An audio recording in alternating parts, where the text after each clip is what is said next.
What type of income do you make? Let's break it down for you.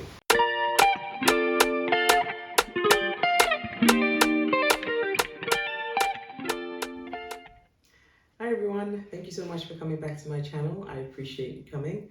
My name is Lydia and I am the Fun Finance Queen who helps make money matters more simple, more gettable, and more fun.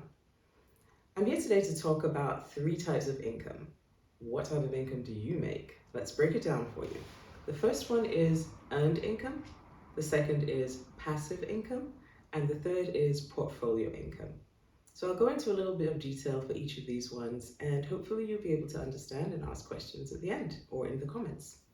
So what's earned income? Earned income is money that you go out for a job, you work your money, you work your 8 hours a day, and you come back home and you get paid at the end of the week or at the end of every 2 weeks, at the end of every month.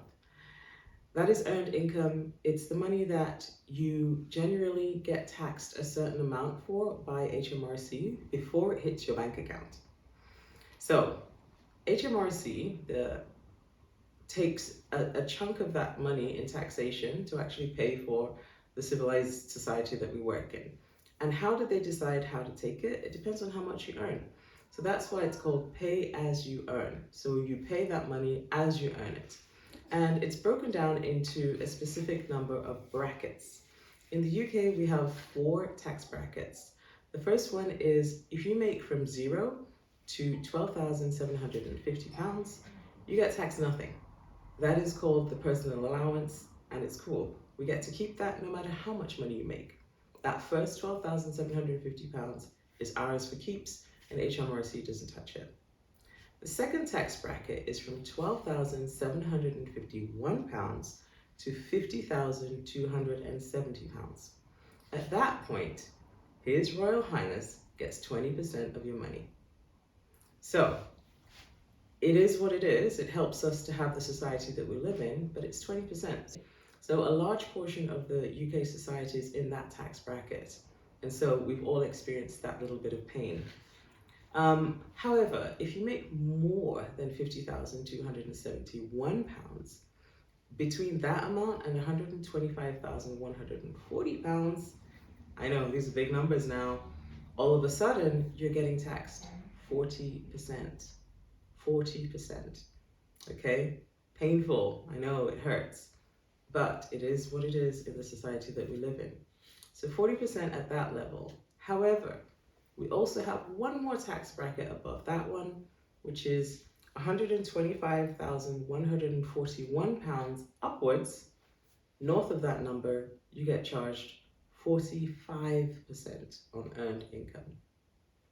So, the good news is if you're a full-time student, you don't pay any tax. It doesn't matter how much you make during that time as a full-time student, you don't pay any tax, you just pay your national insurance, and the rest of the money is yours to keep.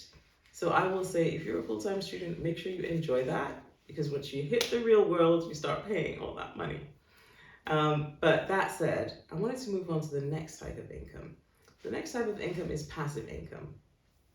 So typically with passive income, for example, it's income, like I said, that you probably get from an asset that recurs, say maybe monthly or weekly or annually. So it could be your property or dividends on shares that you have.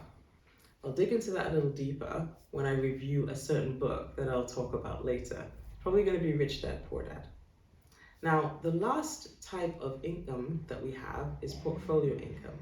Portfolio income is income that you set aside for the long term for events that you know are going to happen. So you're going to retire at some point. So you set aside money for your retirement, and typically HMRC doesn't take much of that money as long as you don't access it before the time of your retirement. Another type of portfolio income might be your money that you set aside for your child's education. There are specific funds that you could put that money in to make sure that your child's education is paid for, so they don't have to have a whole bunch of debt. And that you could also set aside money in portfolio income for weddings. So if your child is going to get married at any point in time, you could probably set aside money for that as well. So those are the three types of income. I would encourage us all to take the time to have money in each of those pots over time, so that we can develop our wealth and our net worth. I hope that helped someone today, and if it did, feel free to let me know in the comments, and I'll see you on the next one.